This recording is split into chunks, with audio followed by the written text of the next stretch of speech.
7h37, confirmando 7h37. Olha, inaugurada em 1935, o Açude Itães aqui em Caicó vem sendo motivo de preocupação já há alguns anos com relação ao crescente fluxo de veículos, sobretudo de caminhões com cargas perigosas de combustíveis que passam por cima de sua parede e colocam em risco a estrutura da barragem em razão do peso das cargas, bem como perpetuam a possibilidade de contaminação da água através do tratamento do tombamento de caminhões no espelho d'água, comprometendo o abastecimento, a pesca e a agricultura.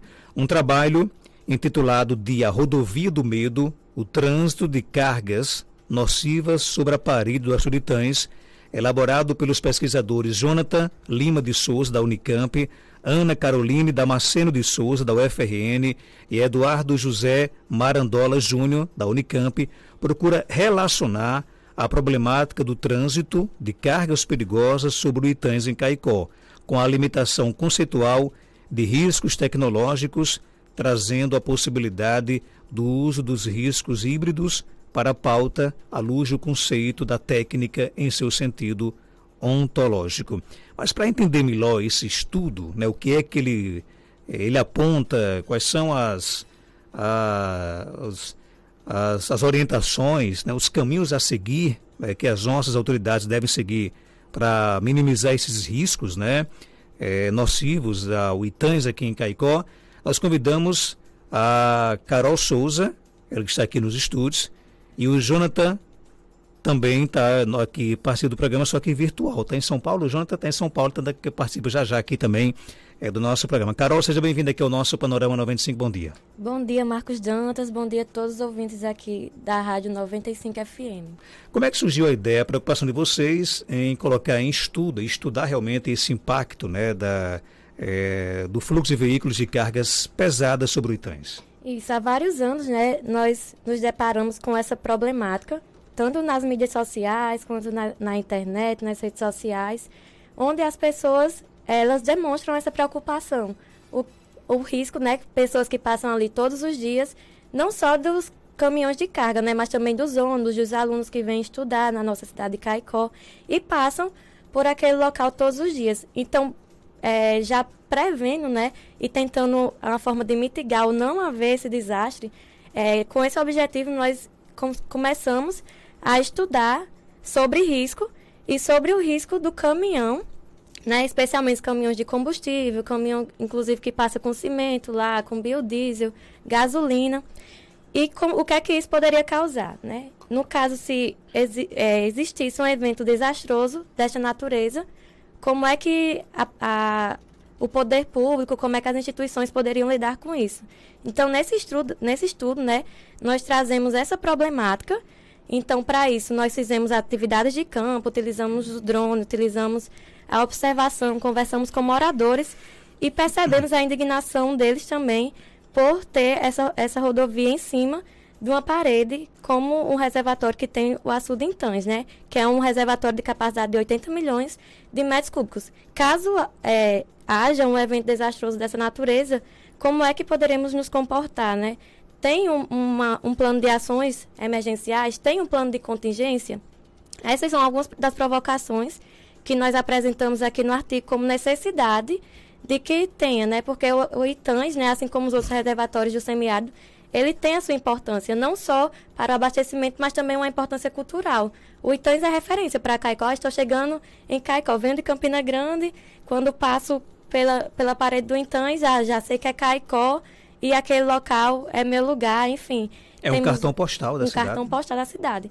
Mas ela traz alguns riscos, né? A parede, né, a largura é bem estreita, a gente pode perceber, né, inclusive no último mês de setembro, houve até a interdição, né, por um tempo entre dois caminhões que não conseguiram passar ao mesmo tempo. Por quê? Porque lá é uma faixa estreita. Se eu não me engano, tem 6 metros de largura. E como que passa dois caminhões ao mesmo tempo, em cima da parede da barragem? Né? Então, isso pode causar, inclusive o Departamento de Geofísica estavam começando os estudos, mas ainda não finalizou, sobre o impacto direto da quantidade de caminhões em cima da parede da barragem. Até porque essa rodovia não estava prevista no projeto de construção do Açude Itães. Então, já foi algo que foi colocado posteriormente. E quem é que convidou quem para o trabalho? Você convidou o Jonathan ou o Jonathan lhe convidou? O Jonathan me convidou. Ele é aqui de Acari e eu sou aqui de Caicó. E nós realizamos já diversos trabalhos de risco. Ele já realizou também trabalho no Açude de Gargalheiras, no Passagem das Traíras. E aqui no Itães também estamos nessa perspectiva de risco, né? Buscando o quê? Ajuda para mitigar ou não acontecer um evento danoso dessa natureza, né? Reduzir o máximo possível ou conviver com esse risco, mas de maneira menor, digamos assim. Jonathan, seja bem-vindo aqui ao nosso Panorama 95. Como é que surgiu a ideia, como é que surgiu o interesse de um acariense, né, se preocupar com Itães aqui em Caicó e realizar um estudo como esse? Bom dia, Jonathan. Bom dia, Marcos. Bom dia a toda a audiência do 95, da 95 FM. E agradeço o espaço para que a gente possa difundir as nossas ideias da academia para todo mundo, né? Para que a gente não fique só restrito ao campo da pesquisa. Essa ideia surge a partir da necessidade de investigação, né? Porque, do ponto de vista conceitual, só há o risco se houver pessoas expostas a eles, né? E não só pessoas expostas, mas isso partindo do campo da percepção. Então, a população de Caicó percebeu que havia algum tipo de risco, não só do ponto de vista de colisões em cima da parede da barragem, mas também como de possíveis precipitações de caminhões no espelho d'água. A partir disso que surgiu a ideia de realizar esse estudo, né? Porque a princípio pairava mais no senso comum esse debate, e aí a gente deu essa notoriedade através da publicização desse estudo, que inclusive foi indexado em um periódico internacional, né? Foi chancelado pela Revista Internacional de Risco de Coimbra, Portugal. E aí, Marcos, o intuito não é fazer alardes e nesse estudo, o intuito é, na verdade, trazer esse debate à tona, né? Para que medidas mitigadoras possam ser realizadas e nenhum tipo de sinistro ou desastre possam acometer o nosso manancial, que comprometeria a, a biota, comprometeria o abastecimento, né? E é nesse sentido que o estudo se dá. Então, a gente realizou incursões de campo para realizar um quantitativo, para mensurar esse quantitativo de caminhões que passam diariamente. O foco foi realmente nesse tipo de veículo, caminhões de cargas pesadas, principalmente caminhões carregando combustíveis, né? Como a pesquisadora e professora Carol já informou, essa barragem não contava com a construção de uma rodovia, que é a rodovia RN 118, no projeto inicial de construção do maciço da barragem. E aí, a partir disso, a gente viu esses dados e a gente propõe algumas medidas de resposta, algumas medidas, na verdade, mitigadoras, para que a gente possa reduzir esses desastres. E aí, Marcos, todo esse estudo ele se enquadra dentro daquele debate das cidades resilientes da ONU, né? Onde todas as cidades elas se preparam para reduzir os riscos de desastre dentro do marco de Sendai e dos ODS, né? Da ONU, até da Agenda 2030. Então, tudo isso está dentro desse contexto de redução de risco de desastre. Preparar as cidades para que não ocorra esse tipo de evento. E se ocorrer, essas cidades já estão preparadas, né, para lidar com isso. Agora, o que é que mais chamou a atenção? Vou começar com o Jonathan. O que é que mais chamou a atenção de sua parte ao realizar o estudo? E aí a gente percebe que havia o risco de alguns tipos de desastres, conceitualmente, que seriam os desastres tecnológicos, que são aqueles que são por meio de falhas de processos produtivos. Ou seja, se ocorrer algum tipo de queda de caminhões dentro desse reservatório, se caracteriza como esse tipo de desastre conceitualmente. E aí a gente percebeu, dentro do universo amostral, Marcos, que mais de 63% são veículos, caminhões de gasolina que trafegam diariamente sobre a parede da barragem Tães, né? E cerca de 25% são de álcool, biocombustíveis e, pasmem, ali trafega também caminhões carregando cimento in natura a granel, né?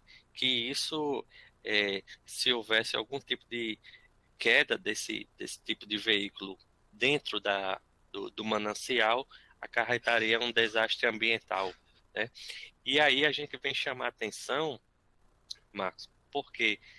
Porque há algumas medidas que podem ser tomadas do ponto de vista de medidas estruturantes e medidas mitigadoras. Essas medidas estruturantes seriam até mesmo a construção de uma rodovia na parte de jusante, ou seja, depois do barramento, né?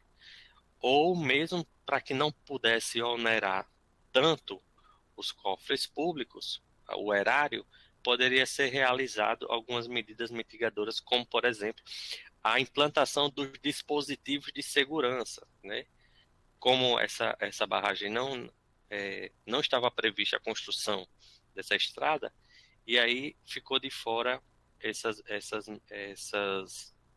dispositivos de segurança, que seriam as defensas nas partes laterais, o melhoramento da sinalização horizontal, vertical, e o melhoramento da iluminação, principalmente para que seja utilizada à noite, além da questão da drenagem, né? Isso melhoraria já bastante, para que não houvesse esse tipo de risco de precipitação de caminhões. E no seu caso, Carol, você que teve inclusive a missão de estar mais no campo, é isso? O que é que mais lhe surpreendeu com esse trabalho? Me surpreendeu a quantidade de caminhões que passam ali todos os dias, né? Conversando com os moradores, eles também alertaram que não apenas durante o dia, mas à noite também passa uma quantidade muito elevada de caminhões. Para se ter ideia, a gente ficou em atividade de campo de 6 da manhã a 6 da noite e nós identificamos... Eu até perguntei a Geraldinho aqui, agora há pouco, Sim. né? Quantos caminhões ele achava que passam por dia? Ele chutou 100. Ele errou feio? Pela metade. Na verdade, um pouco mais, né?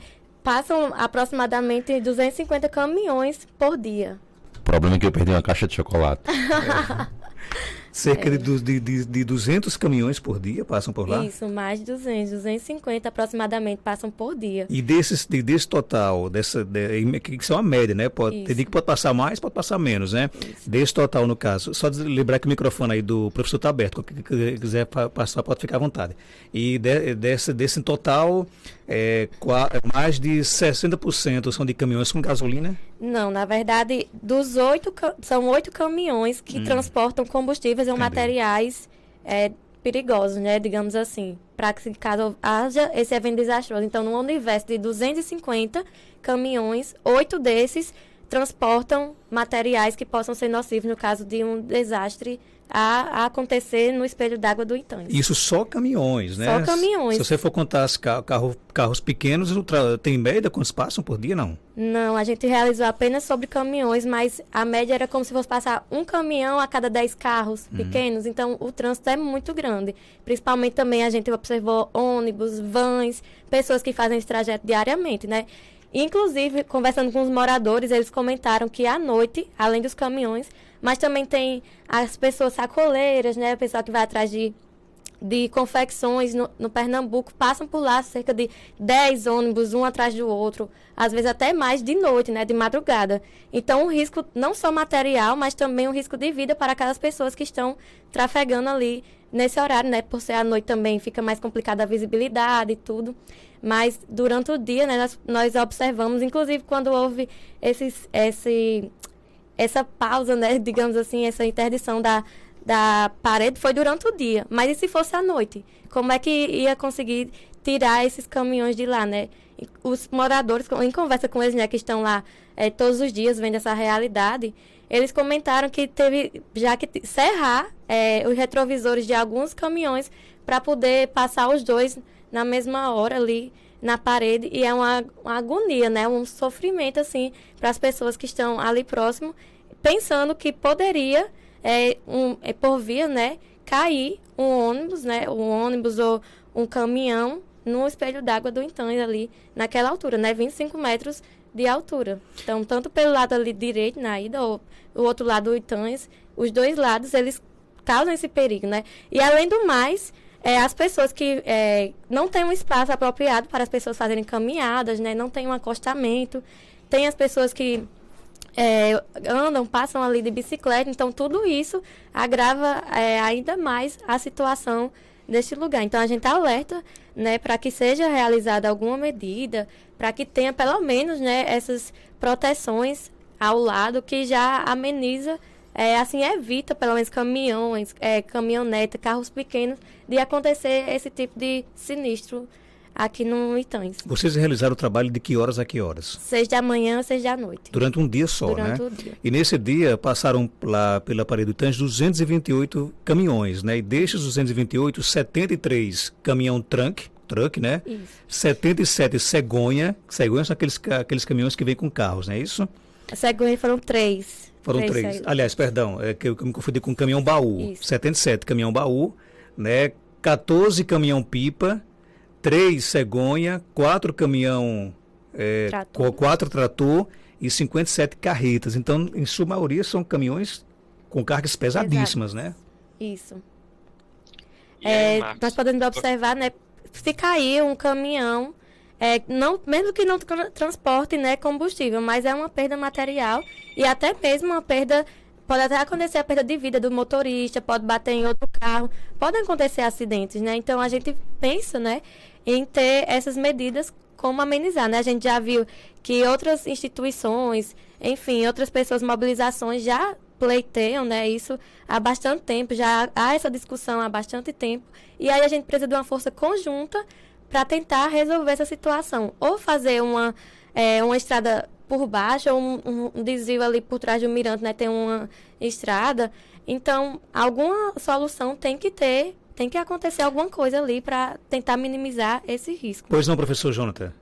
Ô Marcos, há de dizer que a Câmara Municipal de Caicó já havia se pronunciado sobre isso, né?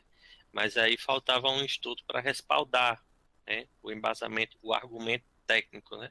E aí a gente vem suprir essa necessidade com esse trabalho. E aí, a partir disso, a gente colabora para a construção de um plano de ações emergenciais e um plano de contingenciamento posterior, juntamente com a Defesa Civil, né?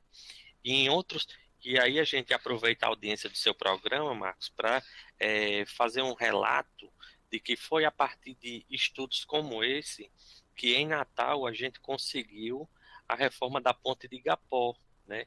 A gente fez um estudo similar a esse, publicizou internacionalmente e junto à mídia local, e em razão da sensibilidade da sociedade civil organizada, o governo chegou a realizar a reforma da ponte de Igapó.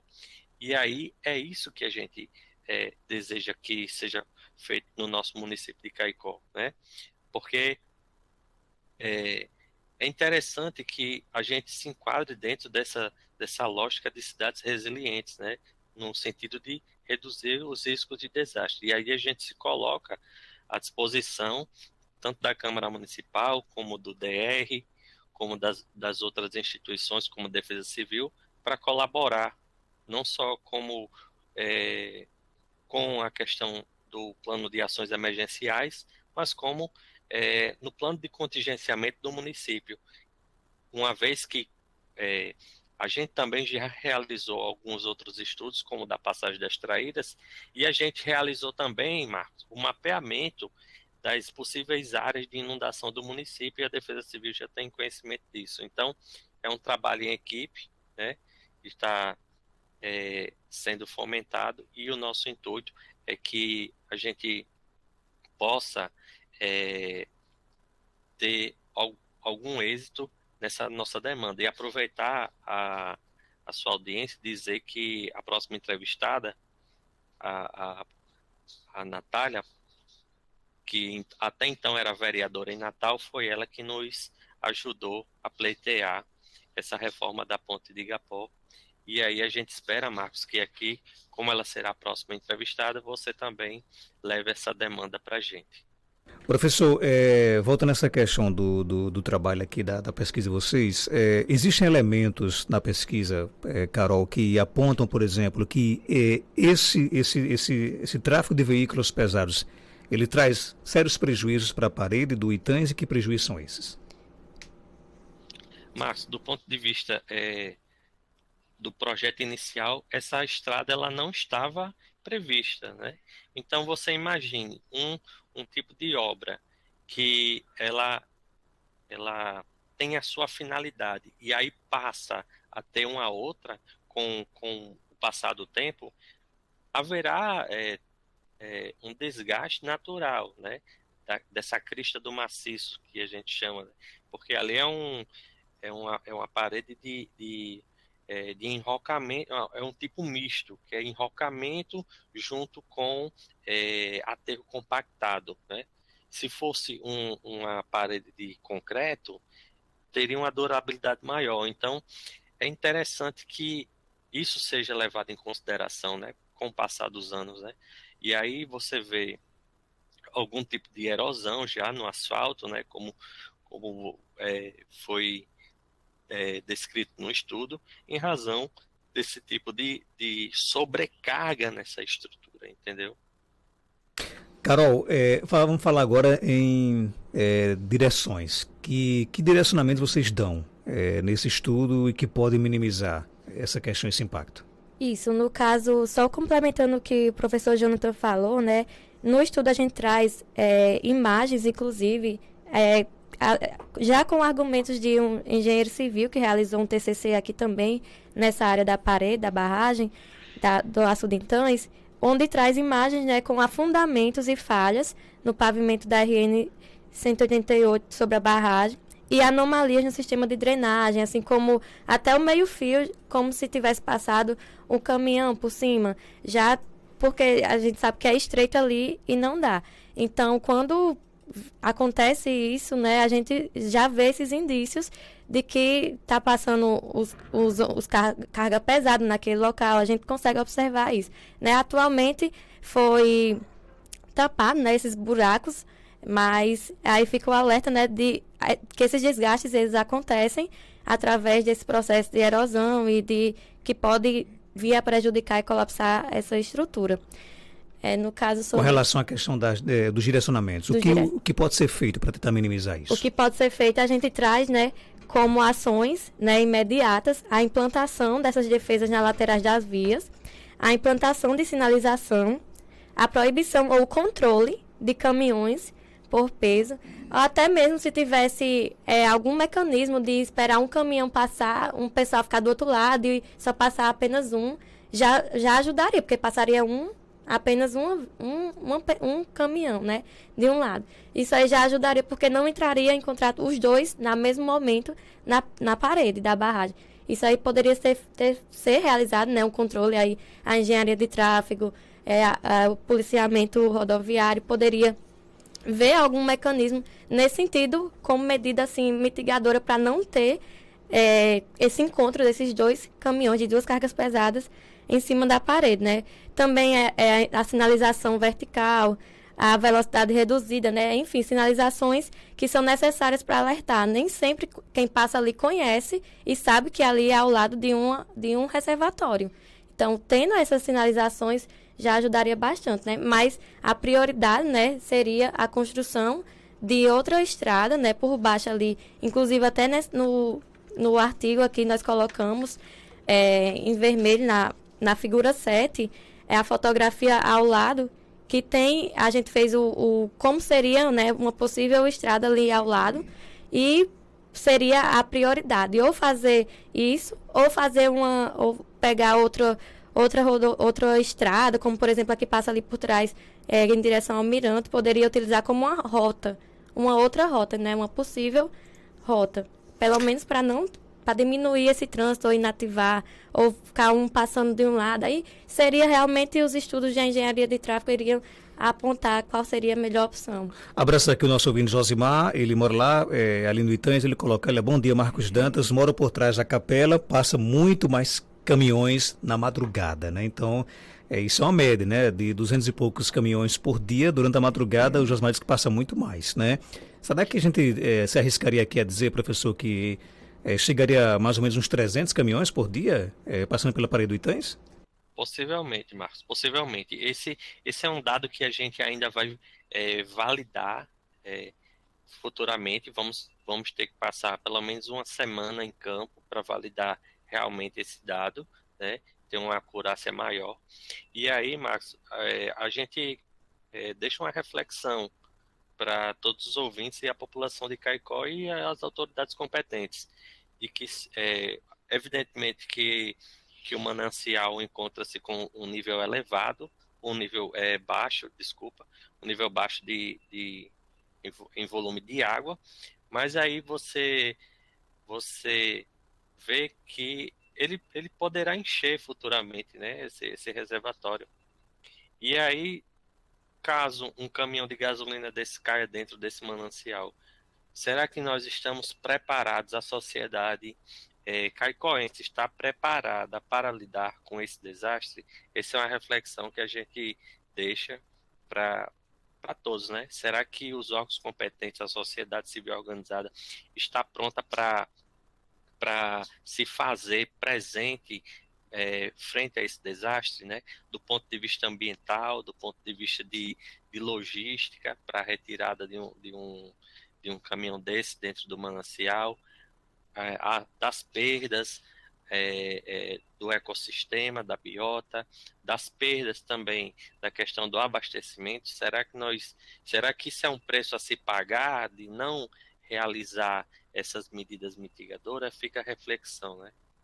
E além do mais, a ausência de um plano de assistências de ações emergenciais. Então, a gente, enquanto pesquisador, a gente faz o nosso papel de investigar, mas aí cabe às autoridades competentes colocarem em prática aquilo que a gente aponta como possíveis soluções, né? Então, a gente deixa essa reflexão para todos os ouvintes do Panorama 95. Abraçar aqui o nosso amigo Procópio Luceno, está colocando o seguinte, o Procópio colocou o seguinte: o comitê e a comissão de alocação de água do Itães já fez várias matérias com dados a esse respeito. Excelente a presença do setor acadêmico para apresentar dados técnicos científicos sobre essa realidade da parede do Itães. Após esses estudos geofísicos da universidade, precisamos de tomar decisões. É necessário cumprir a lei de segurança da barragem, com plano de segurança da barragem e emergência. Dados de pessoas do entorno apontam em torno de 410 carros por dia, 410 carros por dia em média, né? Abraço, Procópio. Vocês pensam em se reunir, por exemplo, com o comitê, com outros órgãos para trazer para esse debate, quanto mais força, melhor? Sim, com certeza, né? Nós vamos entrar em contato, já entramos em contato com a Defesa Civil, mas vamos marcar uma reunião para ver como é que a gente consegue lidar com isso, né? Professor Jonathan já tem um pouco mais de experiência nessa parte de fazer plano de contingenciamento, de planos de desastres. Então, com essa experiência dele, né, nós conseguimos contar com esse apoio junto com a Defesa Civil. Podemos nos reunir com o Procópio, também é bem atuante aqui no Comitê de Bacia, né, do Piancó-Piranhaçu. E estamos abertos à Secretaria do Meio Ambiente também aqui do município de Caicó. E todos que queiram fazer parte, né? Porque isso é uma coisa em conjunto, é um assunto muito complexo, Marcos. E quando a gente traz isso, a força política é importante e a sociedade civil organizada, ela tem essa importância em reivindicar, né? Em procurar essas melhorias, porque quando nós passamos ali em cima, nós estamos vulneráveis, né? Nós temos uma vulnerabilidade bem alta, bem elevada ao passar por esse lugar. Então, nós queremos ajudar, queremos contribuir com o nosso município, queremos reduzir, né, esses riscos, mitigar, e através disso nós podemos fazer isso em conjunto, né, todos juntos, vendo as melhores soluções como é que a gente poderia ajudar. Então, tem uma pergunta aqui do nosso ouvinte Gustavo Nóbrega, para o professor responder. Diante de tantos estudos que já foram feitos, e agora esse mais detalhado aí da UFRN e da Unicamp, vocês não desanimam mediante tanto esforço e nada de resolução? Que eu pergunto, Gustavo, professor. Gustavo, a gente não desanima porque a gente percebe que outras ações já tiveram êxito, né? Como a gente falou, esse da Ponte de Igapó, em Natal, né? Que a gente realizou esse estudo e através da mídia, através da publicização internacional e também de forças políticas, a gente conseguiu esse recurso a nível nacional, né, o nível federal, e a gente conseguiu a reforma da principal ponte de Natal, né, que estava em risco de colapsar. Então, isso não nos desanima, isso nos dá mais coragem de realizar novos estudos. Por quê, Gustavo? Não é uma pessoa de fora que vai fazer um estudo sobre Caicó, não. É a gente que vive aqui no Seridó, e a gente é o nosso lugar. Então, a gente deve se preocupar, né, com nossa cidade. Qual a cidade que queremos para o nosso futuro? Então, esse é o nosso papel enquanto pesquisador aqui da UFRN, de criar esses estudos para que medidas sejam tomadas futuramente. E aí, Marcos, eu deixo o nosso abraço aqui para Procópio, né? Dizer, Procópio, que é uma satisfação você estar aqui conosco, e caso você deseje ter a cópia do estudo, Marcos aqui pode encaminhar para você. Um abraço. Só para fechar e dizer, Gustavo, que não existe luta fácil, toda luta tem as suas dificuldades, né? O bom é a vitória, o sabor da vitória de cada luta, né? Só para fechar aqui, tem um vídeo conosco aqui no nosso WhatsApp. Bom dia. Marcos, bom dia, meu amigo. É porque eu não tenho acesso de chegar aí. Estou falando com o seu zap aí. Você diga aí, se você ver esse áudio meu aí, diga que os caminhões só rodam à noite. Porque todos os que passam aí é acesso de... tudo... passando no limite do peso do carro. Passa em muitos. Tem carreta ali com 50 toneladas que passa ali. Ele só viaja mais de noite. Se ela quiser passar a noite aí, fizer a fiscalização, aí vê carga pesada passar ali naquela parede do Então, à noite, à madrugada, tudo. Um abraço, Sissão Bandido, né? Um abraço para Sissão aí. Tá todo mundo preocupado com essa questão, né? Agora já existem, se faltava o estudo técnico. O estudo técnico agora apareceu. Graças a Carol, ao Jonathan, ao UFRN, ao Unicamp, agora tem que agir, né?